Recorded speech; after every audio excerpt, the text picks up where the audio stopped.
Welcome to Zennurgy, the interactive podcast providing resources for building a better life. I am Zennurgy. I'm your conduit, your coach, your connection to that better life. A coach draws out hidden potential. A conduit provides a connection. And a catalyst sparks change. So that's what I'm here to do. I am here to connect you to amazing interviews with people that you might not have heard about, but you should know about because they really are doing some things in our community. And I'm here to spark change through providing you with food for thought, by introducing you to books, by introducing you to music, to all kind of different tools that are out there that a lot of them are free that can help you to spark change. It can help you to grow because we should all be about the good. We should all be about the growth. The whole purpose of Zennurgy, the whole idea behind Zennurgy is that we start off as a microscopic seed and egg, just something so small you could put in the palm of your hand. And we should grow to our full potential, but some of us don't. Some of us get stuck. And we need something to unstick us. We need a catalyst. We need somebody to come in and jumpstart us. And so I found myself in that position, and I realized that people had come into my life and jump-started me, and they had set me on a different path. And then I'm like, you know what? Maya Angelou says, when you grow, when you learn, you reach back and you teach. Each one teach one. So I was like, you know what? I need to do that. I need to make it my job to spread Zennurgy, to spread that butterfly effect, those little changes that can make big results. And so that's why we're here. And so I am here today with Yolan. Say hi to the people. What up, people? What's going on? Yeah, and I met him, oh my gosh, let's see. I don't even know the first time I met you. I think I met you when we were doing, it was before the improv, right? When did we meet? I think it was the improv. You was actually spitting. Okay, I think that's when I met you. We both were on a show with Soul Carita, Soul Poetry at the improv. Shout out to Soul Poetry, my team, Soul Poetry. Shout out to Kanai and the whole squad. Awesome. Yeah, and you got up and you did some of your amazing poetry. I got up. We were doing that public service announcement show. Yeah, I got up and I did the fatherhood piece, and he got up and he did. You always do these amazing pieces that take you on a journey from one place in life to another place in life, And so I love his poetry. And then I learned he was an actor and activist and all these different things. And he ended up becoming nominated for a Luminary Award, for just being a life changer, somebody who brings light to people. And so we are going to be talking today about, are you building or are you just busy? Because a lot of us are busy. I mean, this is a rat race in America right now. People are busy. People get up in the morning and they don't stop until 10, 11 o'clock at night. And sometimes they're being productive and effective, and sometimes they're just being busy. And we actually need to stop and evaluate, which are we? Are we busy or are we building? Because if you're building, that means that you're doing things on purpose and you have a goal in mind and you're actually prioritizing what you're doing. And if you're busy, that means you just got a long to-do list. And you just checking things off on that to-do list, but you might not be getting anywhere because every time you get one thing done, you know what happens? Something else has to be added to that list. You're the hamster on the wheel. You're the hamster on the wheel. No production, just busy. That's a great image because the hamster never gets anywhere. It just moves. Just spins his wheels. Yeah, so that's a great image. So, he picked this topic of busy versus building because I have a list on my podcast guest form. I have a list of all these different topics. And, I love when the guest picks the topic because that means they got something to say. That means that they know what they want to say and they got something to spit, to us. And so, I love this topic because I think that what COVID did for a lot of people is make them look at their schedule.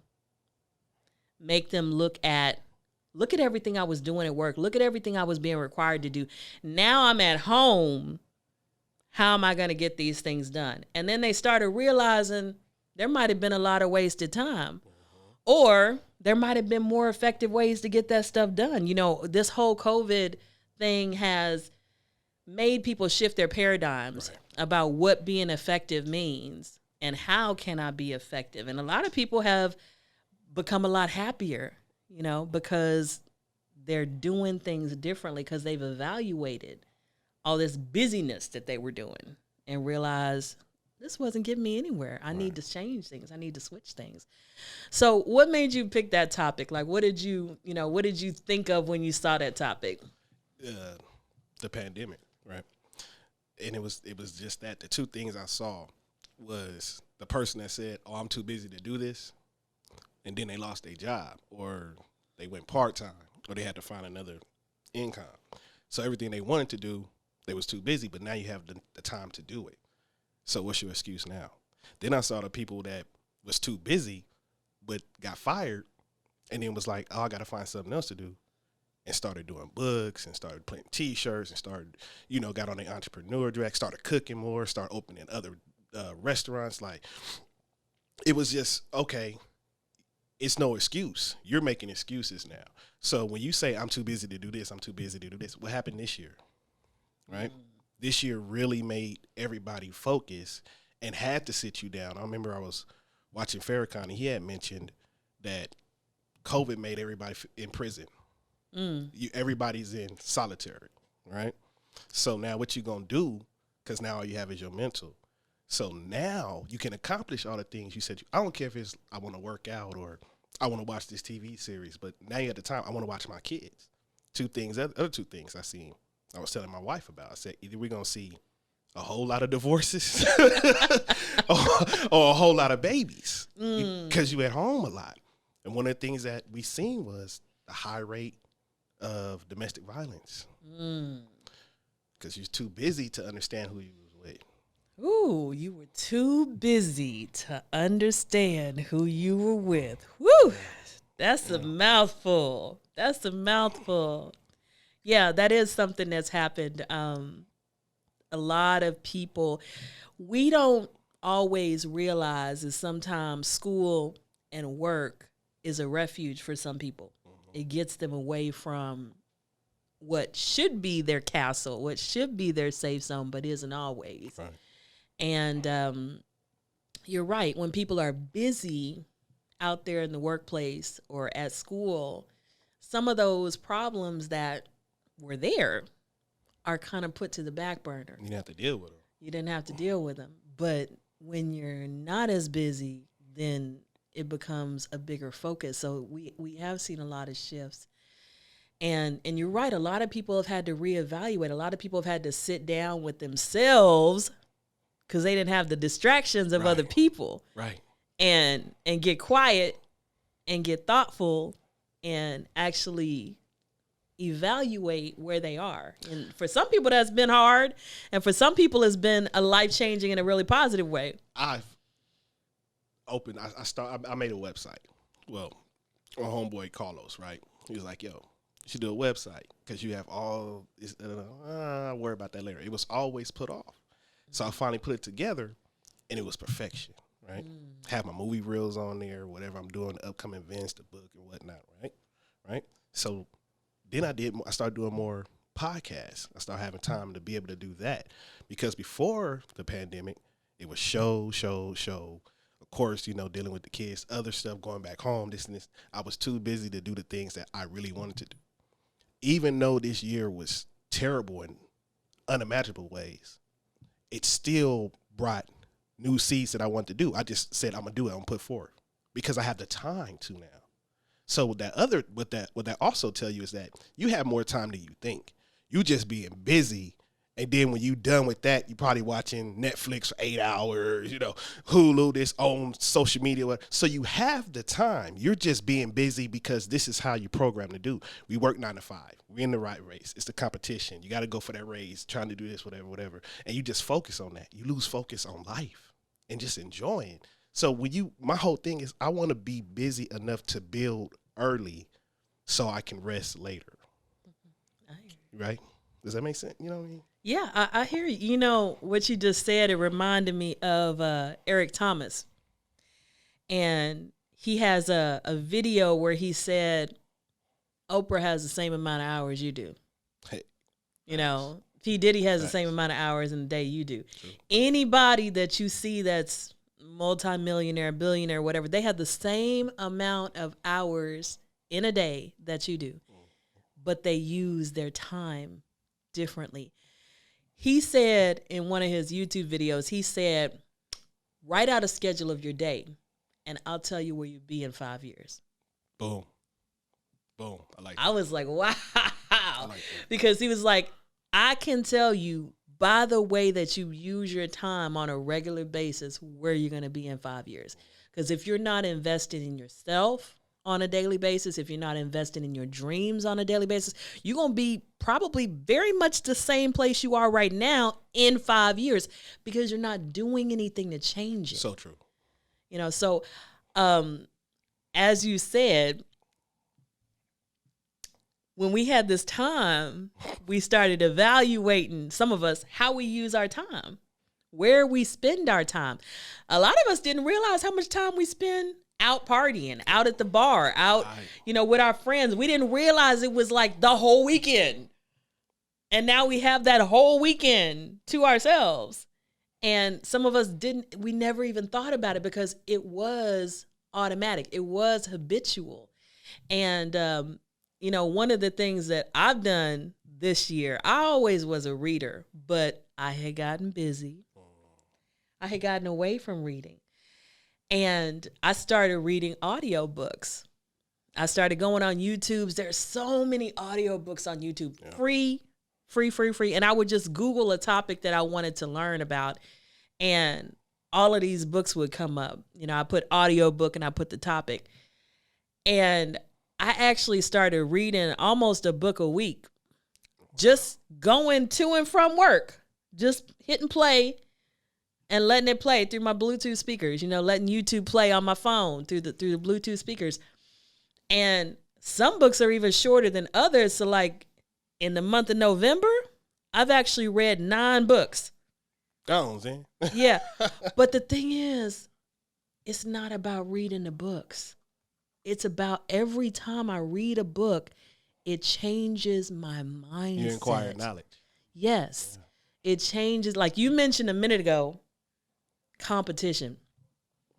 I've read like 5 books by this woman called Florence Scovel Shinn. And she's all about like affirmations and meditation and how that changes your mindset. And she says something that kind of blew my mind. She said, there is no competition in the kingdom of God. Woo! She said, God designed you for a purpose, for a place. There is a place for you. That means you don't have to compete to be in that place. Right.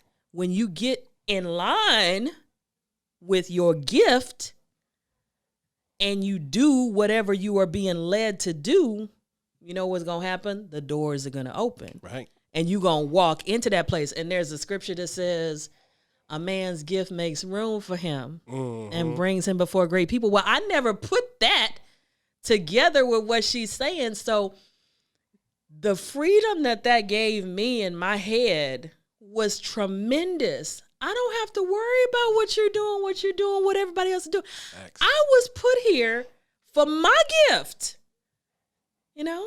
And what I need to do is become productive in bringing that gift out, doing everything in my power to hone that gift, to practice that gift, to work on it. So just that one nugget was like, you had to change your mindset. Yeah. Once you change your mindset, for example, I stopped doing New Year's resolutions because I never completed them. So I was like, either I'm going to do it now or I'm not going to do it. So the moment I started doing that, start changing my mindset. It's like planting seeds. It really is planting that, trying to produce, and you keep planting, that harvest you're going to reap. You're going to reap it way before you know it because we going off other people too. Other people tell you, oh, you got to do it like this, this, and this. Well, when I first started doing spoken word, it was supposed to be, oh, you only got 1 feature a month. Well, I was doing 3, you know? So it was like, oh, why are you doing that? Well, this is my purpose. Mm-hmm. You know, I really stay focused on whatever I'm going to do. I'm going to stay focused on it. And I don't want to spend a lot of time doing it. I don't want to spend a lot of time preparing. So by the time I get out there and do it, it's not going to be, my mind ain't going to be scattered, or I got a decent and in order, basically. Yeah. Yeah. So you ain't got to be busy. Just, I got to do this show. But if you take enough time to prep yourself, if you do it, okay, we do it with cooking. You'll do it if you're working out. We got to do that in every part of our life. I teach it to my girls, from education to cleaning your room, because everything's going to do when you get older. I'm not going to be here all the time. So you'll know if I do it now, I want to do it later, and everything builds up. Now you busy doing this, what you could have completed at another time, at that earlier time, but you procrastinated.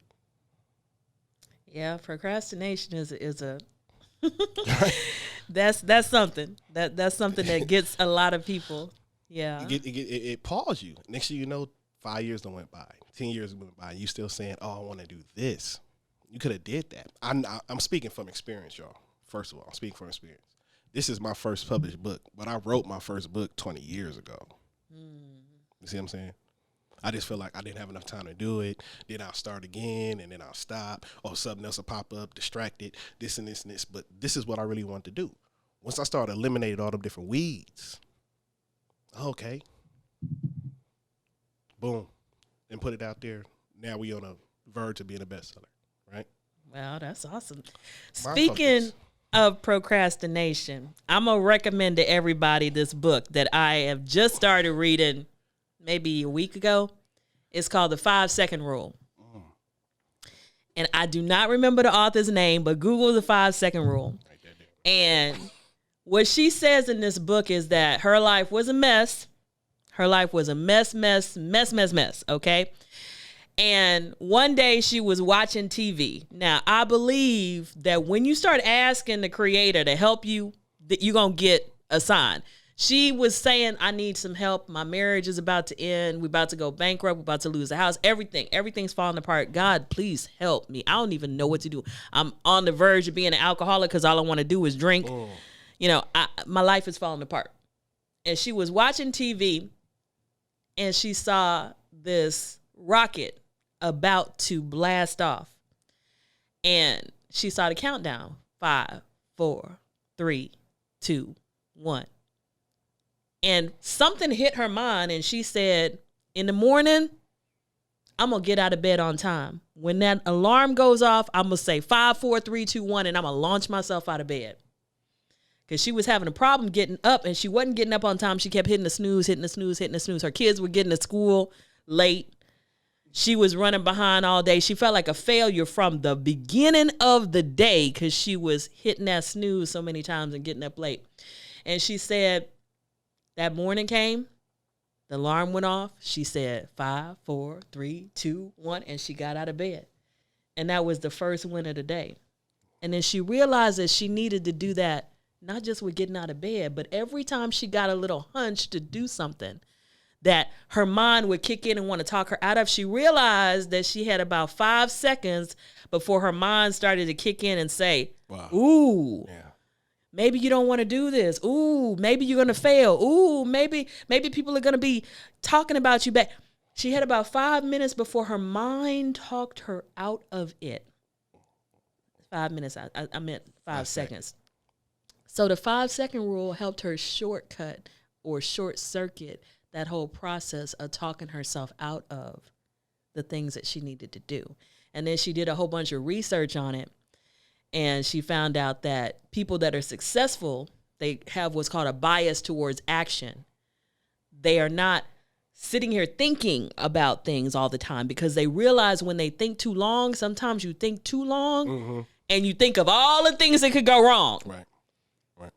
But they have a bias towards action in terms of when they have this gut feeling that they should do something, they act on that gut feeling. They don't let themselves talk themselves out of it. And she was also saying that she realized that it's what psychologists call a starting ritual. Some of us need starting rituals. We know what we're supposed to do, but we don't start it. We procrastinate. We talk ourselves out of it, you know? And so I'm in the middle of reading this book, and it's helping me. It's helping me because I think all of us struggle with that, you know. But another thing that I realize about the difference between being busy and being productive is priorities. You know, I used to be a person that made long to-do lists. And I would get to the end of the day and I had only accomplished 8 things on that 16 thing to-do list. And I would feel bad. And then it kind of came to me, what was the most important thing on the list? Did you get that done? Right. And then I realized, oh, I actually did get the most important thing on the list done. So I wasn't failing. I was actually succeeding. I was actually just putting too much on my plate. And I needed to put the first thing first. So the first thing you did that was good was write it down. That's true. That was the most important. I tell people that all the time. Write it down. Every day you should be writing something down. You know what I mean? What's your 5 goals just for today? Don't just say your goals for 5 years. Work a goal every day. Once you start doing it, you start realizing that there's going to be a point where you're constantly moving now towards your projected goal or being successful. Make it real easy. Oh, I'm success. This was completed today. That's success. You know? So the more you start pouring that affirmation into yourself, the more you're going to want to get up and do it. It's not going to be like a task. Yeah. See, if your goal is, I want to be wealthy, what are you doing to build on that? Well, we know 100% fact that just going to that 9 to 5 every day, it's not going to build wealthy. Going to that 9 to 5 every day and saving and then going in investments and then looking at different stocks, that can push you to your goal because now you're going to see it physically, right? Even if you put $50, by the end of the year, you can see $350, right? Yeah. You see what I'm saying? Oh, I'm going to cut back on this. Now, when you see progress, I call it the little kid syndrome. Like, when I would come in, my mom, I show her, I got an A. I'm so proud of you. I want to get more A's. Right. So we look in the savings account, and wife be like, oh, babe, look what we say out loud. I know. She's like, I got to keep doing this. Yeah. Yep. This is building now. Yes, building. You're right. What I do, I bought, and I'm going to tell everybody that's been watching Zennurgy, you probably saw me say on the first episode, Passion Planner. I have a passion planner. I love my passion planner. I probably will use the passion planner for the rest of my life because every day it has a priority for the day. You put at the top what the priority for the day is. Passion planner, I like that. Yeah. And it has for the week, your goals for the week that are personal, your goals for the week that are professional. So it has like 2 little slots. And then it has your daily slots where you're writing down what you're doing. I have filled my I went to Family Dollar. I went and bought a $1 packet of stickers. Every time I complete something, there's a sticker. There's a sticker. I am not in elementary school, but you open my passion planner, you would think that I was an elementary school student. There is stickers everywhere. Every time I look at it, I'm like, oh, look at all my stickers. I did all these things. Wow. Oh my gosh. And I highlight things and I put stars by them. I feel so accomplished. I feel like, oh my gosh, look at all the things I've done. Every single day when I can put a sticker down, I'm happy. Right. I'm a happy camper. And you know what? It's a little bit of joy. It cost me $1 to buy those stickers. Come on. $1, $1.08 with tax. But the feeling of accomplishment when I get to put a sticker by something that I said I was going to do and I did it. And then there's that building because you know what? One thing we don't do is we don't realize how much as you were talking about, that praise, that encouragement, how much it builds. Because I know this year, even COVID and all of this stuff, I feel like I could still accomplish almost anything I want to do because of the things that I have done with like the passion planner and the stickers. Something that small is making me feel, in a sense, unstoppable because when I open it up, before I can even get to the new day that's blank, I'm flipping through all the old days that got nothing but stickers. And I'm looking like, man, I'm doing all this during COVID. I'm doing it. I am doing it, Right. And so even if it was a small thing, it still feels like it's progress. And so I think that some of us, we have to learn. We're in such a negative world. And if we let it, it will make us think that everything in the world is going wrong. Nothing in the world is going right. We can't do anything right. You know, that's what we will think. But I have decided I'm turning all of that off. I'm going to focus on my successes, and I'm going to focus on my progress. It's the energy that you believe is the energy you're going to bring. Yeah. Okay. So if you watching the news 24/7, it's going to put you in a bad place. Whether it's COVID, the elections, death, weather, traffic, you watch that all day. You know, it's going to put you in a jury position. So when you go out into the world, you're going to focus on all the negative and not the positive. You got to give yourself that TLC. You got to give yourself that space, man. You know, cut that TV off, throw some instrumentals on, you know, right. And I promise you, and I'm speaking factual, I promise you, like, I can only speak from experience, right? 5 years ago, I had a heart attack, right? Massive heart attack. Then they put me on a heart transplant list. Had to retire early. I thought everything was going to end. I was in a great position.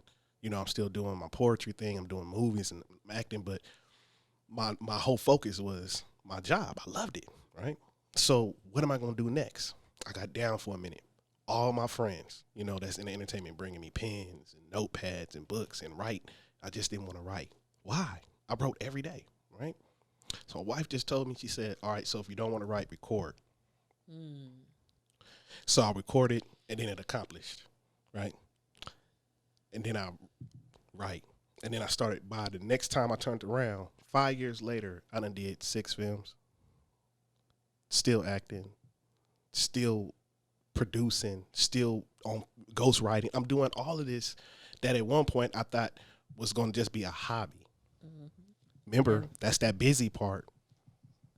Now that I'm building, and when you're developing yourself, you now have to worry. You now be comfortable with the circle. Be comfortable with the circle you have. Make sure the circle is all on the same wavelength. Am I just too busy to support, or is that part of my foundation of building? I want to be in a place, and I think that we should be in that place. Does that make you happy? What you're doing, being that busy, right? Yeah. So I want to be able to wake up and put a smile on my face. I love that. I wrote it down at 5 seconds. I love that. I'm gonna read that. Yeah, read it.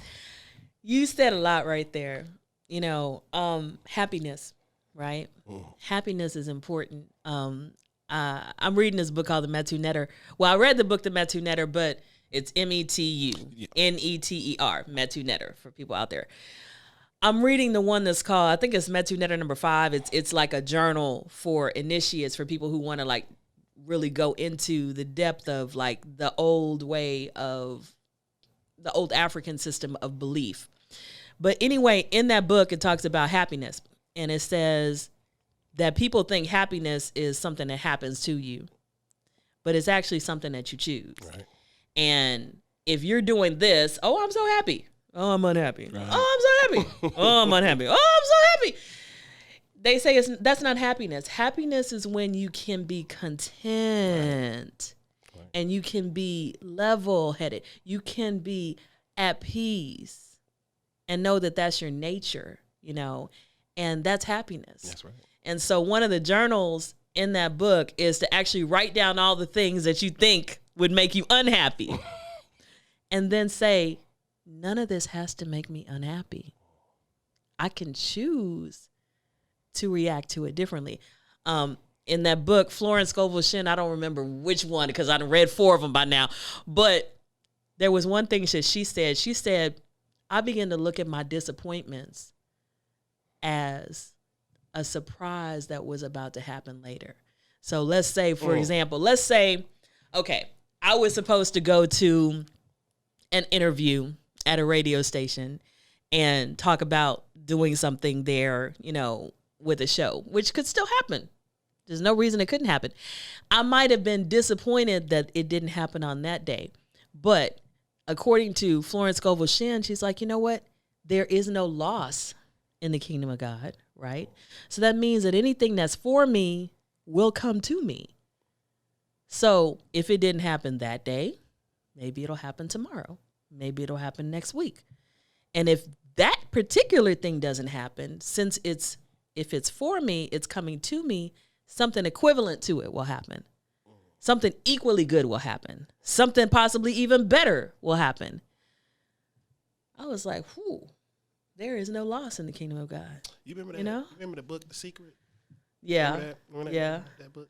Yeah. That was facts. I remember one thing I took was, remember how he said, I wrote $150,000 check and I put it on the ceiling.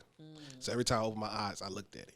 Every time I looked at it, I saw it. Every time he didn't get that $150,000 then, 6 months later, or even a year later, but it came because he was focused on it. My favorite one was the woman that had cancer. And she walked around smiling every day, watching comedy with her husband, laughing and stuff. Wasn't focused on the disease, but just focused on living. Not beating in it, just focused on living, being happy. And she beat it. I would see that all the time with patients. I would see one patient come in and they'd be down to the core, and another patient with the same diagnosis. Hey, how you doing? That smile. How are you doing?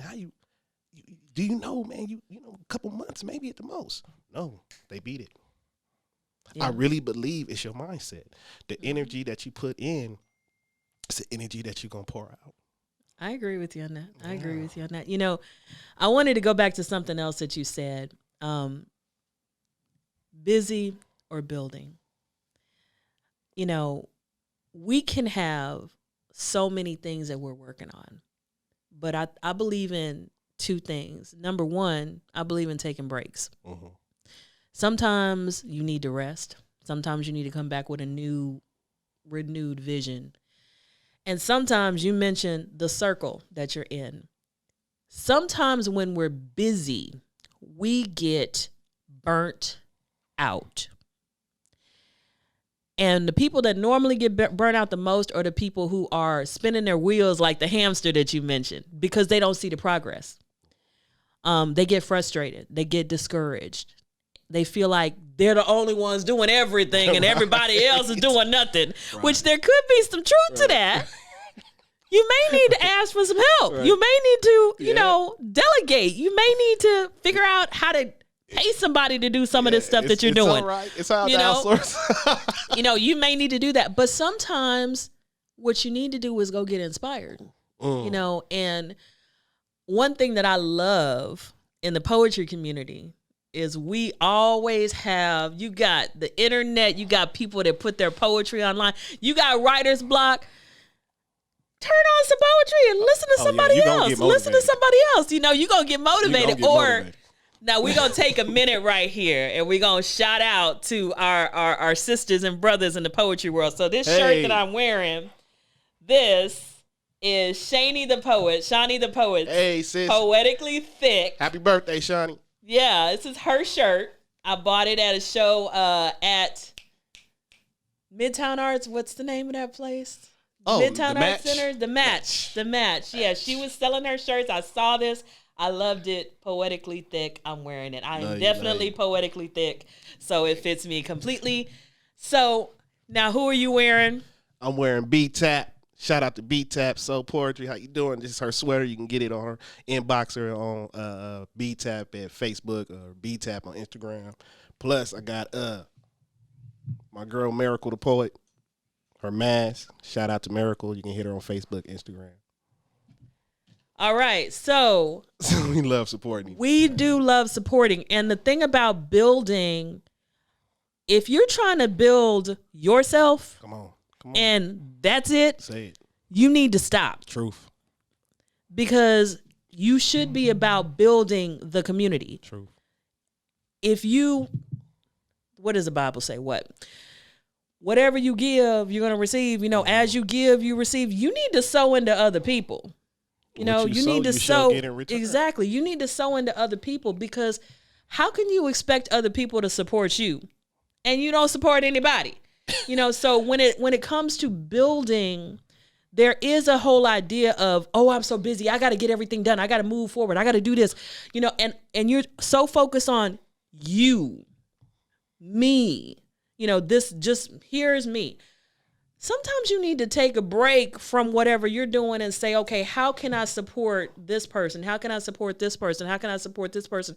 Because what happens is karma, baby. Yeah, it's karma, baby. What you do to others comes back to you. So if you're so focused on tilling your own ground, you can't get the results that you want. So that's the difference between being busy and being productive. And I know you wanted to chime in on that. I got to tag you on that one, because what you're saying is so big for the poetry community or the culture or the entertainment, just the culture of the Black community, period.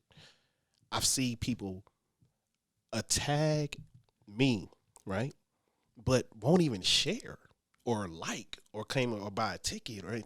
But you constantly tagging people, and I get this all the time. We've been doing this for a while, right? People say, man, how I don't ever even see them come out, not one time. Now, I understand, like me, I know I have to pace myself. Most of the people know my condition, so it's what it is. But when you plant that ground that you support, people, you have to stop and say, hey, I ain't gonna be able to get this right now, because people gonna pour into you because they know you solid. I just don't. I don't understand how a person, you have a podcast. Let's just keep it smooth right here. Your podcast, people is flooding your inbox because Zen has showed that she support in all fashions. Shirt, man. I've been knowing each other for a minute, so I know. I mean, I got the award from you, yeah. And I saw the love that came in. People that was living way on the west side, east side, down in Galveston, people was driving hour and a half just to come to your spot. That's love. But if you're not doing anything but just focusing on yourself, this is one of the things. You can't just focus on self and say, I'll focus on me, but I'm not gonna be nowhere in your light. I'm not gonna touch you or receive from you. But please just give to me. It's not gonna work. I'm telling you that right now, y'all. It's not gonna work. It's not gonna work. Not in the society of building and support.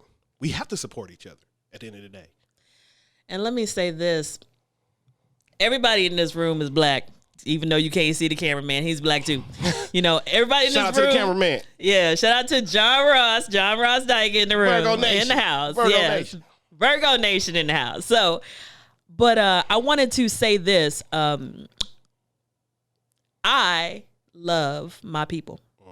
I love all people, but I especially love my people. Absolutely. All right. And I mean that to say that if I can find a Black cameraman, I'm going to find one. If I can find a soul food restaurant that's Black owned, if I can find a beauty product that's Black owned, if I can find a hairdresser, shout out to Bella at Beehive Salon who did my hair up this way. She's been doing so many things with my hair since I went natural. I'm going to look and I'm going to support. When I was doing the podcast at Floa Studios, shout out to Coco Sullivan. Hey. I am going to look. And I'm going to the best of my abilities, support my Black brothers and sisters, because I believe we have to build ourselves, and I can't be focused on, I'm busy doing my goals, but I have this money that I could spend in my community, but I'm not even going to look. Mm-hmm. I'm not even going to try. Mm-hmm. That's not good enough for me. For me, it's not always a possibility. You can't always find it. But if I can find it, I'm going to use it. Right. And I'm gonna share. I'm gonna tell people. I'm gonna say, hey, I had a great experience, and you should really reach out to so and so. You should really reach out to this person, because if we don't build ourselves, then what is the purpose of doing any of this? If you're not going to pour into other people and say, this is my community. I'm proud of this community. I want everybody in my community to succeed. I want us all to rise together. Mm-hmm. If you're just busy, people used to say, us four and no more. If you just worried about your kids and your wife and that's it, you live in a world that's bigger than your kids and your wife. Come on, Zen. And eventually you're going to need something outside of the four walls of your house. So I am saying to you guys, it's about to be Christmas season, and I do not celebrate Christmas in terms of going to church and all that kind of stuff. I do celebrate giving and loving and family. That's right. And I'm going to be pouring my money for my Christmas gifts into Black-owned companies. That's right. Okay. I do that every time. Birthdays, anniversaries, holidays. I'm at the black market and I'm buying. Okay, I'm at the Buffalo Soldiers Museum. I'm at the Shrine of the Black Madonna, and I'm buying. They know me because I'm in there buying. So, shout out to all those black markets out there. Right. I believe that we can get whatever we need within our community. Other communities do it, and that's one reason why they're successful. It's one reason that they are growing and vibrant, and we need to do it more. You know. Yeah, so. Because you have to love yourself, you know, and I love us so much, you know what I mean, like to the point where it tears you up, you know what I mean, because we are value. You are value. And I just wrote this piece today because of you. The shout out to my homeboy, Tony Hadnot, the photographer. You're a great photographer out here. Hit him up when you can. B-Tap came through. Just got this today. She came right in the nick of time. You know, Miracle, Carlos, like, it's so many people I can name that I met through poetry, but they all do other things. You know what I mean? That whatever you need, you can find. Now, I'm not saying in the essence of don't go support. We are, you know what? I'm just gonna keep it 100. We already supporting the other ethnicities. I mean, they have the majority. You know what I mean? So if you over your 40s. You remember of a time when there was a black utopia before the crack epidemic. You know what I mean? Like, I know what I went through. But I remember when it was so urban. I mean, it was the barbershop right there, the dry cleaner, the nail salon, the hair salon. You know, so I grew up like that. So my mind hasn't changed. It's just always been that way. That's always what I've seen. So if I have to go out my way to drive an hour or whatever to get to this one location, well, then I'm going to do it, you know. Because they deserve to build too. You go to church every Sunday. Yeah. Dude, build that pastor. Shout out to the pastors. So, in the essence, if you're going to say community is really pouring into it. You ain't got to live in that community. That's what I had to explain to people. Matter of fact, no, it was my Indian partner taught me that. When he was like, you know, our community. I was like, man, where y'all at? He was like, no, just the Indian population. So you can be in Clear Lake or Rice and Bear Lair, but it's the community. They pour into it. And you look how they thrive. Look at Chinese, look at the Asian community, you know, the Hispanic community from the West Coast all the way to the East Coast. You see they have blocks. I want us to see us with blocks. So if I have that $20 or that $5 or that shirt, why not? Why not? Yeah, I agree with you. I definitely agree with you. So I want you to tell us your story. You know, I know in your bio that you sent me that I put on my page, you said that God and poetry saved your life. Yep. So I wanted you to kind of tell us about your story and tell us about the book that you have. And of course, you got to spit some poetry for us. So just kind of take us through Yolan. Okay. I say God and poetry saved my life.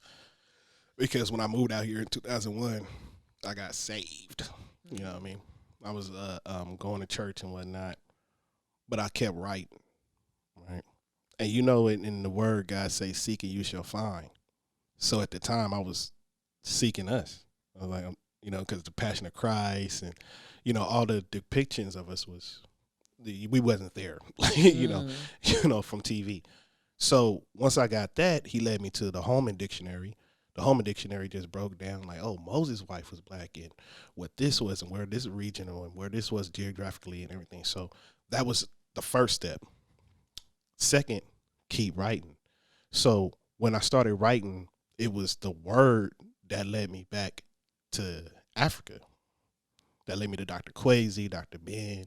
So it started pulling me out the streets. So instead of being active as a gang member, gang banging, I started seeing something different. not only that, when I moved to Houston, this was the first time I ever seen the multitude of diversity of Black people. You know, they don't have no historical Black colleges in Cali. So I've seen so many educated brothers and sisters from Old City, you know, and on the north side. Shout out to Jarvis. Right? That's my HBCU, Jarvis Christian College. Okay. Turned me on. It just turned me on like I can succeed. And it was the individuals around me, right? So went from that process to, okay, well, let me do something different. So I stopped going to the clubs and started going to the poetry lounges. Then a friend took, shout out to, matter of fact, Ernest, you know, his birthday coming up, Baritone. Everybody knows Baritone. He grabbed my first poetry book, Mixed Emotions. He started reading it. It's about 2008. And he goes, yo, man, you need to get on this mic. Man, ain't nobody spitting no poetry. I'm a rapper, you know. Now I come through. So I went through Shadow Bar. Shout out to the homie Seven. And got up there and I did a poetry is poetry piece, you know. And everybody liked it. You know, they jumped up. Like, yo, I was feeling that energy. I love the energy in there, man. It was so cool, the vibe and the music. So I just started writing and I started spitting now. Now I'm spitting. Now I'm getting taught to spit and shout out to Deep, my sister, who really molded the way I do my poems. With that, I'm just going to fast forward to 2015 when I had the heart attack. Wifey rushed me to the hospital. If it wasn't for her, I wouldn't be here. So shout out to Wifey. This whole time, going through all these steps, you know, breakups, makeups, hurt, habits, hang-ups, through all that, my focus was I kept hearing God say two things. Write, recite. Right, recite. I would hear that. No matter where I was in life, I always had to pick up a pen. That saved my life. It stopped me from getting into a lot of altercations that I probably would have been in if I never picked up the mic. It stopped me from being in a lot of situations I would have never been in if I would have never picked up if I would have picked up the mic. I'd have been in those situations, and I recognize that.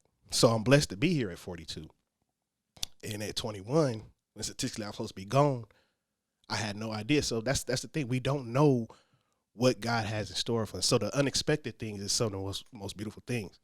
That's how the book was created, The Unknown Child Named Yolan. Telling the story from birth to now. You know, in the sequence. So yeah, God and poetry saved my life. That's awesome. You know, I definitely can relate to just the power of poetry, the power of words, and just feeling like I remember being in high school and feeling like I really didn't fit in, and finding, you know, poetry, finding novels, you know, finding Maya Angelou for one was just, right, you know, just captured my imagination, made me feel like, okay, here's somebody who went through something like what I went through, you know, and I didn't feel weird or strange or different anymore, because I was like, I'm not the only one. Yeah. I'm not the only one. She went through this, you know, and it was a beautiful thing to see yourself in another person. And you know, I have always thought that words were so transformative, because even if you've never met a person, when they write down their experience, you get to live their life. And sometimes you realize that they've lived your life. Yes.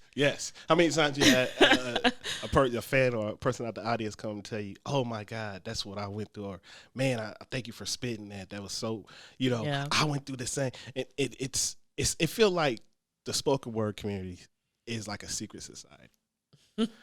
You know, and once you initiate it, you know, you're a lifetime member, you know. And I really do, man. It's the greatest thing on earth to me, you know, because it's always gonna be there, and it's always gonna be somebody that's gonna expose you. Like these young cats that's out right now out here. Oh man, I could just sit back all day and just watch these dudes and these sisters just go in. You know what's interesting is every now and then you meet somebody and they're like, "Oh, you're so and so." Yeah. Oh yeah, I you got that poem. Right. That poem. I'm like, you ain't even met this person, but they know your poems. I'm like, okay.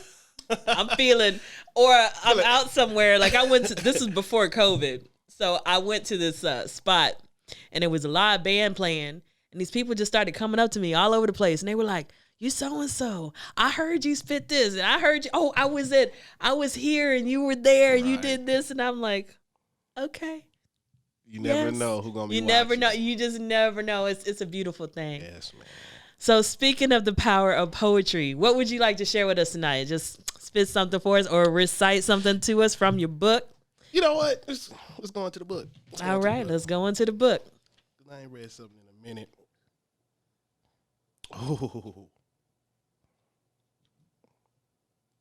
Oh, man. Now, you know it's crazy when you don't pick up your book in a minute. All right, I'm just going to pick one. This is called Celestial Lovers. She asked, will you protect? Keep me coming from the ills of this universe. This globe was too small for her intergalactic ambitions, goals to make their love unintelligible to any other. Giving pump vessels to her king, released torso, VIP access to her castle, allowed his temple to share her sanctuary. They practice peace and harmony. On faraway landscapes, legendary footprints paved before their eyes. Love surpasses their abilities to seek a need to leave. Cocoon closure, wrapped tight, intertwined soul ties outlining the beginning. Strong man, beautiful woman.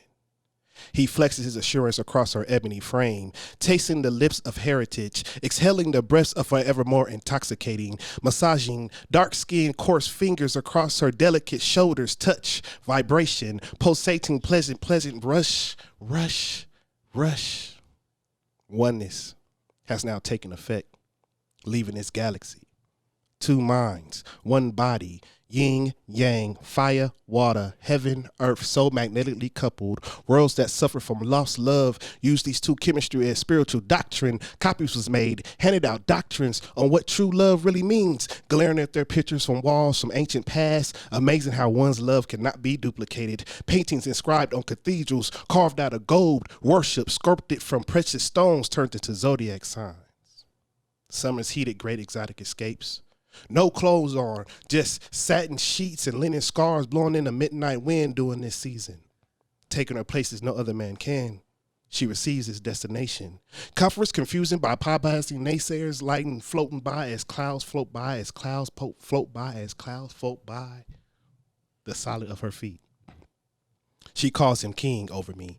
He calls her queen over me, dancing slowly, molding for love of generations to come, a foundation built on two lovers' image. Tattooed on their heart. Never give up. Never quit. Our love is forever. This is it. The first king and queen that taught the Milky Way on what soulmates means. Showering the essence across the nebula. Locked away in chambers behind secret vaults lay the lover's remains. Prayed to like the Black Madonna by the Pope every day. Celestial lovers. Bodies bound for eternity. Woo. Yeah. Ooh, I ain't spending a minute. My lungs is gone. It's man. You know, sometimes at night, I have to download my brain so I can go to sleep. I have to, my brain is, swirling. I got to get it all out on the paper. And sometimes I get so wrapped up in my emotions that I actually have to put them on paper to make sense of them. There's so many swirling around. And that's a beautiful thing because writing clarifies everything. That's right. It just brings beauty and order to everything. And that's one reason why I'm a writer. And when I first started Laughs and Lyrics, shout out to the lyrics. Yeah. I had this thing that I would say. I would say that what we're doing is not new. Sitting here talking and reciting poetry. This is what people did back in, when we were still in caves, when we were really never in caves, when we were still in like villages, around the fire, people told stories, people recited poetry, people danced and sang, and this was what bonded them This was what put your heart in my heart. You know, I knew where you were coming from. I bonded with you, you know, and that's something that I feel I'm so glad we're getting back to, because there's nothing like being in an audience with somebody pouring out their heart. Yeah. There's nothing else on the planet like that. It changes you in a way that nothing else can. It makes you remember what it is to be human. Yeah. You know, and I remember I was talking to a businessman, and he was like, why do you do what you do? And I said, because it reminds people of what it is to be human.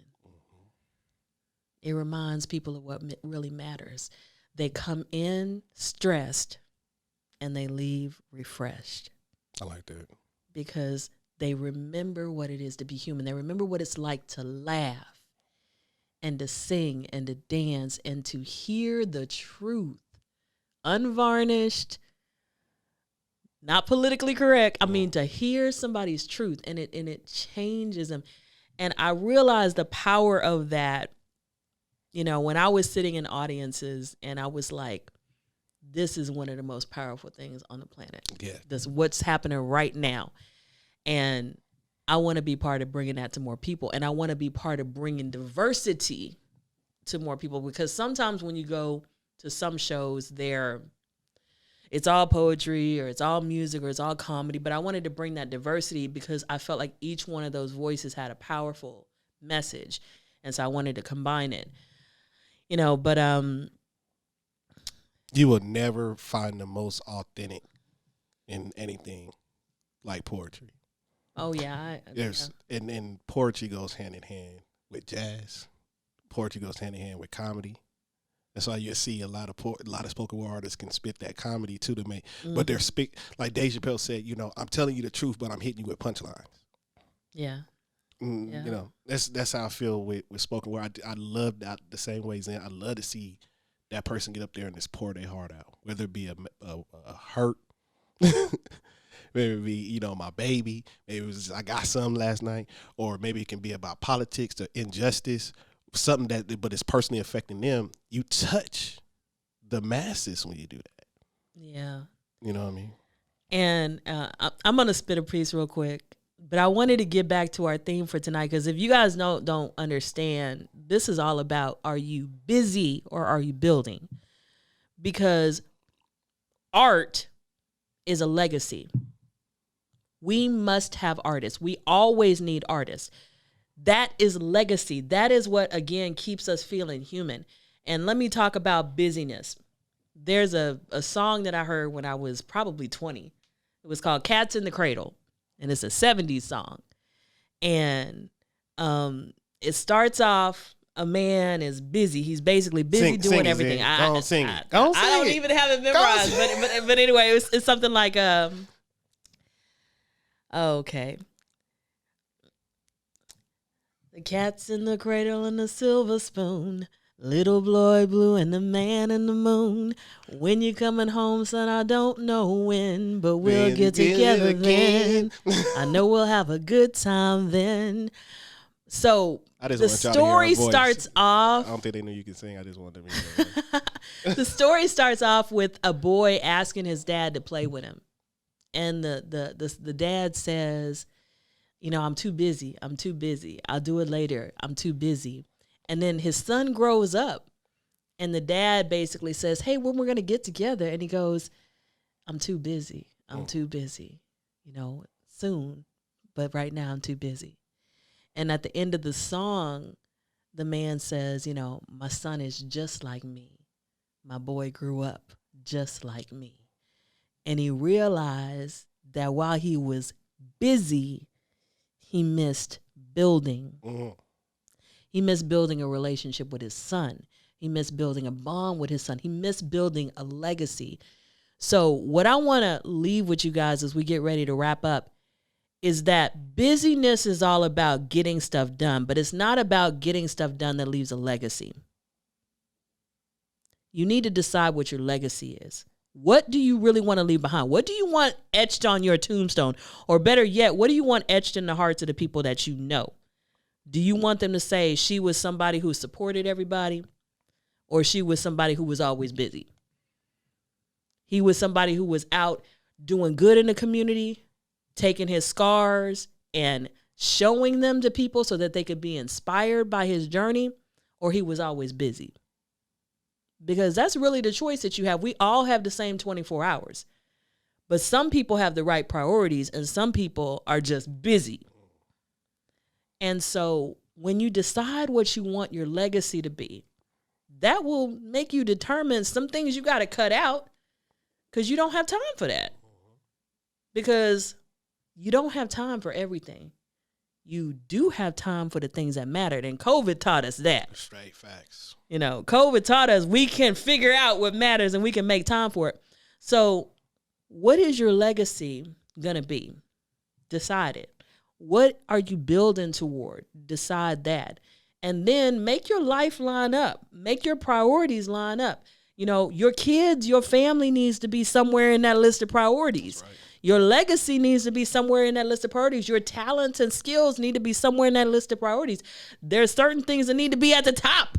You know, spirituality, self-care. You know, you need to have some balance. And some of the busyness needs to be X'd because everything doesn't need to get done. That's true.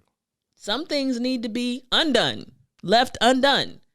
They are really not that important. But some things that you're leaving undone need to be moved up the priority list. And I think it's time for people who have never sat down and said, what is my purpose in life? To sit down, especially during COVID. Sit down and figure out what the heck you're here for. If you haven't ever thought about that, if you don't have an answer to that, if somebody asks you, what are you here for? You're like, no. You should be able to spit it out right like that. You know, maybe you can't spit it like we would spit it as poets, but, you know, you should be able to spit it. So I'm going to tell you my purpose in life. And I actually created this poem to start off every one of my shows because I wanted people to understand my purpose. Okay. My purpose. Zennurgy is tied into my purpose. Zennurgy isn't just something I do. It's connected to my purpose. Zennurgy is not busy work. It's not because I have nothing to do with my time. It's connected to my purpose. You know, these shirts, this mug, this pillow, this tote, this is not busy work. This is connected to my purpose. Everything you see me do is connected to my purpose. It is not busyness. Everything you see me do is for a purpose. It is building. It is part of my legacy. So, my name is Zennurgy, and I will now unfold the story behind that name and the lessons that it holds. 20 years ago, I worked my way through college ed. Waitressing, I paid the bills, 3 jobs in all. I bled.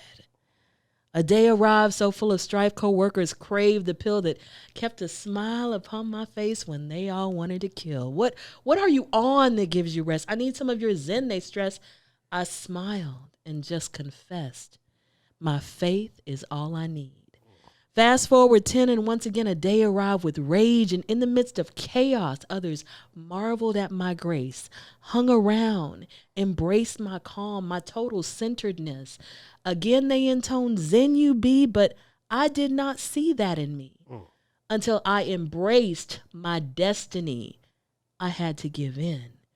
It took me 20 years to see the purpose of my life, to calm and soothe and to inspire, to dim effects of strife. Ashe came next, a word that means so be it, like amen. Yoruba in origin, it bonds me to lost kin, yet deeper still, like Shayla written in the Psalms, it means be still and meditate. On what you read, ponder long. Yet even more, it means my words exhale with force. They live, they breathe, they change the world, they alter my own course. A writer and a poet, this name states my destiny to exhale, living, breathing words that change humanity, that encourage people to consider truth and challenge them to grow. Because at the end of everything, self-knowledge must unfold. And so now you know my purpose. and you understand my plan, you have just entered the state of Zen, never be the same again. Thank you. So, to sum that up, my purpose and the purpose for Zennurgy is to calm and soothe and to inspire, to challenge people to grow. That is what I do with my show, and that is what I do with Zennurgy. That is what I do with everything. When you look at get Zen, stay Zen, spread Zen, this is a challenge. Get your head right. Stay right in your heart and then spread it out. This is Zennurgy. This is me. Yes. This is my purpose. Everything that you see, when you look at this, lit to transmit, a fire to inspire, a light to ignite, luminous. Same thing. Different words, same message. I'm supposed to be a light. You're supposed to be a light. We're supposed to stay lit.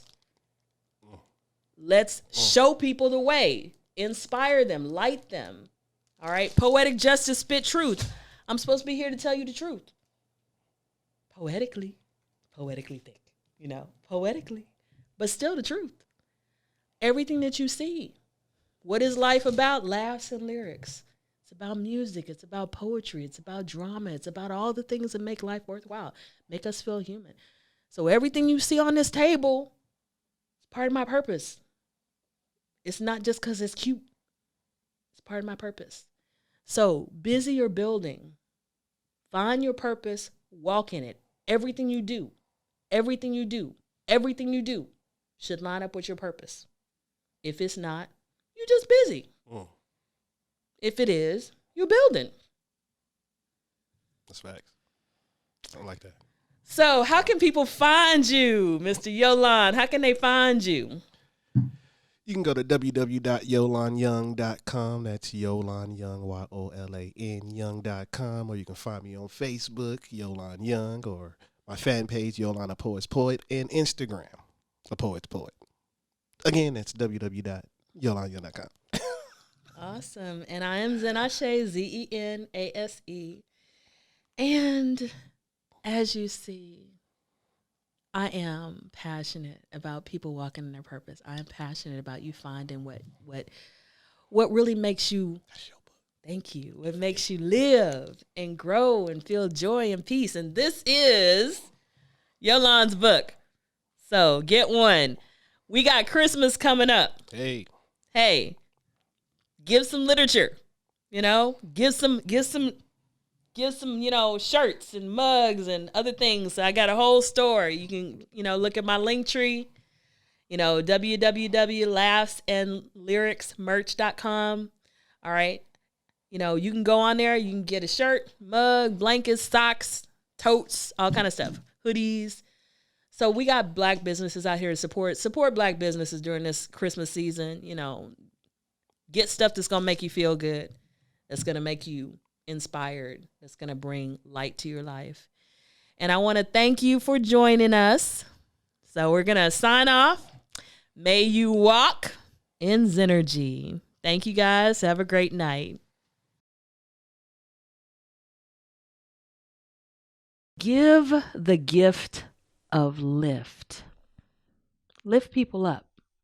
Lift people up so when they look at your shirt, they look at your mug, they get an inspiring message. They're lifted.